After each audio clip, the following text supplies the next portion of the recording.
Hi, everybody. Praise the Lord. It's 6:23 p.m. It's August 15th here. And I just saw that Alaska had a 6.6 magnitude earthquake. And so I went to look up. I had this feeling. I was thinking, oh no, is it the warning that I was given from the Lord? And sure enough, it's down here in the arm, down, the southern islands off of Alaska, and that string of islands follows the Ring of Fire. It is right there on a huge fault, and let's see, 20 miles south or 20 miles west. Oh, wait a minute. Why is that showing?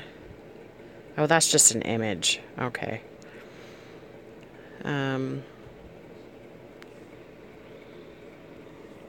Okay, I found another picture, another article here. But you can see right here where the star's at. That's the Aleutian Trench.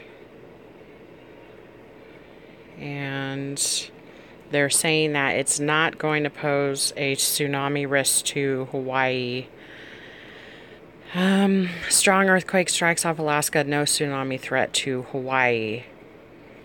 And they're saying it's a 6.6 quake, struck 67 miles southwest of Adak, Alaska at 11:56 a.m. The depth was 21 miles. No Pacific-wide tsunami was expected, and there was no tsunami threat in Hawaii. So that's good. Praise the Lord. I mean, it's already having the volcano striking over there. But let's see. Also, too, there is seismic waves in Alaska August 12th. And you could see all the dots on here, or that red star up there in northern Alaska. Hit by the largest earthquake on record for the region, 6.4 magnitude earthquake, could be felt 343 miles to the south in Fairbanks. Nobody was injured. It's not around a lot of populated areas. The quake didn't stop in Alaska. Seismic stations also began to go off across the lower 48, starting from the northwest and making it all the way into the southeast. Wow, okay. I didn't know that. But that is crazy. So the dream that I had last year was that I was in a motorboat out in the ocean, and all around me and in the distance, as far as you could see, there were little islands, some bigger than the others. And I pulled up to the shore of one of these islands and got out, and I was walking down this path, and I looked up in the sky and I saw these planes going by, and these people were parachuting out. And their parachutes, though, were hot air balloons that looked like rainbows. They had rainbow colors all over them, like the God's promise. And it was hot air balloons, but they were parachuting down. And two people parachuted in front of me. One was my husband. The second one was Salvatore Vulcano from Impractical Jokers. Now, Salvatore Vulcano means salvation and volcano. And so that's pretty self-explanatory. And in the dream, I was told the Aleutian Islands. I knew that I was on the Aleutian Islands. And I didn't even know where the Aleutian Islands were, you guys. I'd never even heard of that before. And so when I woke up, I started looking where it was. And it was that chain of islands that goes across the southern tip there, and extends out. Like the furthermost tip of the islands belongs to Russia, and I could see that now volcano is volcano, and I could see in the pictures that I was looking at that all these islands had volcanoes on them. And so I began to just realize what the Lord was saying, that this is going to happen. These volcanoes are going to come to life. And the more volcanoes that I saw around the world that were coming back to life, and especially Hawaii, I began to think, well, I wonder if an earthquake is going to make one of these volcanoes and the Aleutian Islands come alive, or, what's going to happen. We just don't know. But now there's this big earthquake, and I know it's not going to stop. I know this isn't going to be it, you guys. It's, we're going to see volcanic activity, but the Lord's going to keep us safe, and He's allowing these judgments to happen to certain regions, so people will call out to Him and realize that there is a God. And there's only one true God, and He is our hope and our salvation. And so the more, things happen around the world, people will realize that they need to figure out where they're at in their lives, and they need to call out to God. And so another thing I wanted to tell you was I had walked out on the side of my house. We have a driveway right there that goes down the side of our house and in the back of our property, and it meets my neighbor's yard. There's a chain link fence that separates us, and I know I mentioned about my neighbor before, but I saw that I had a big pile of branches and tree clippings right there on the border between my yard and my neighbor's yard, and a few tires right there, some old tires. And let me show you the picture there. And so all the way on the right side right here, we had some few tires. There's my walnut tree. We have some scrap wood and some tree clippings right here. And on the other side of the chain link fence, it looks like just terrible right now. It didn't look that bad before, but on the other side's all my neighbor's junk and stuff. And I remember how I told you they all hang out and with their little barbecue pit on the ground, and drink their 40s, or they do whatever. But I always pray for them, and a tree broke off and landed on their hangout area.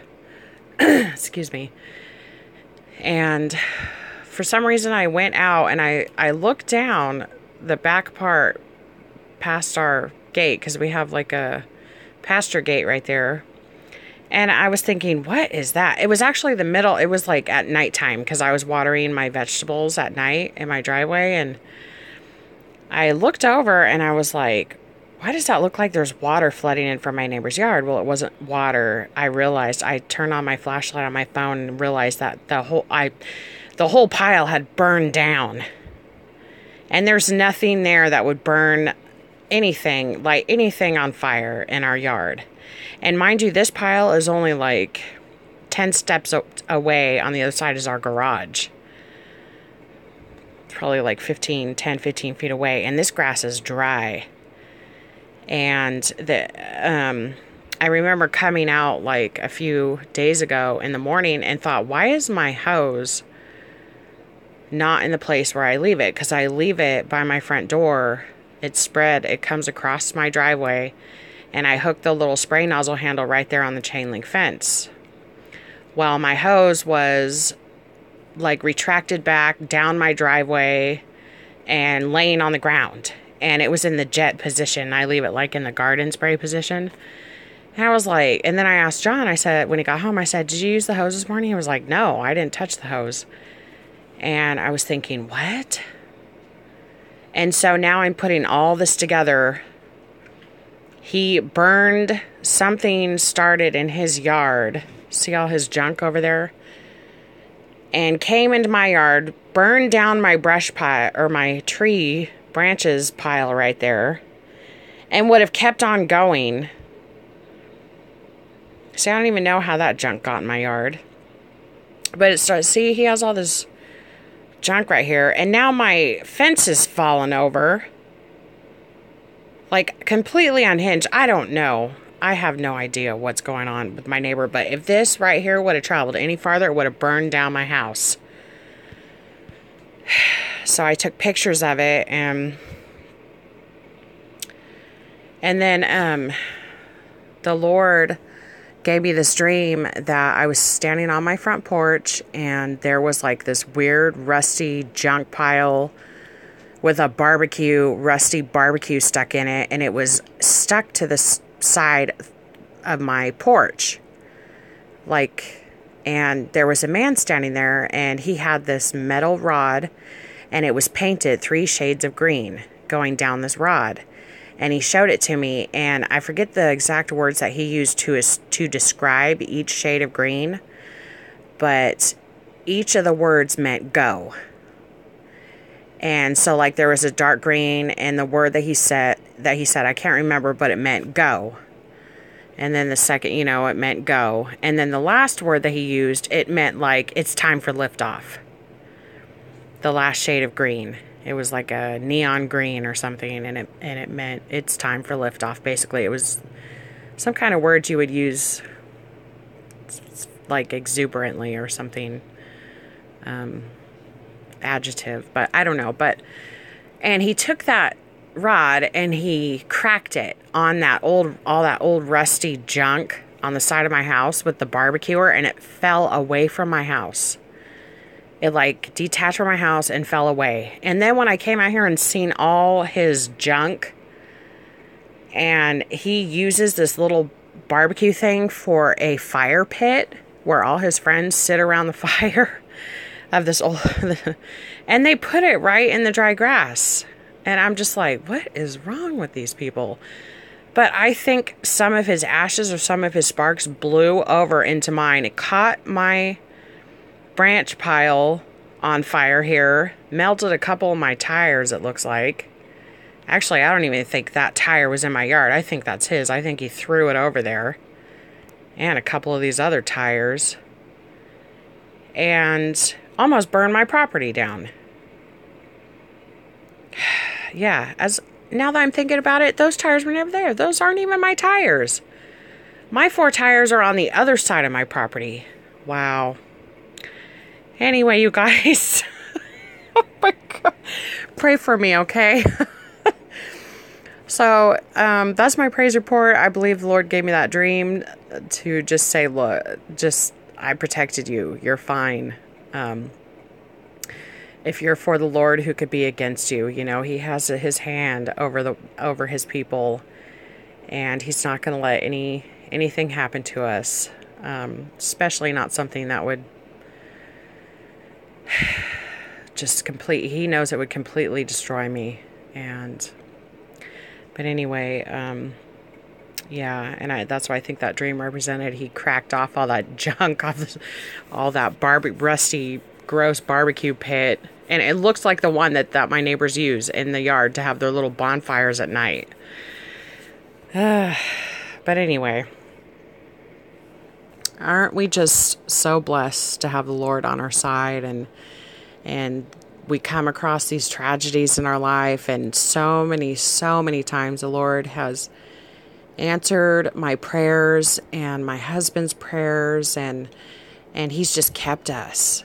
And he's such a loving and gracious God. And it's like whenever we come under attack, the Lord has us in the palm of his hands, and he's not going to let anything happen to us. And just the little things that do happen to us in our lives, we just keep on walking in faith and trusting in him that he has it all worked out, and he has plans to prosper us and not to harm us. And I just thank God. I just thank God every day, and I thank God for this channel and each and every one of you. I love you guys, and I pray for you guys. every night, every other night, if not every night, And anyway, God bless you guys, and I'll talk to you soon.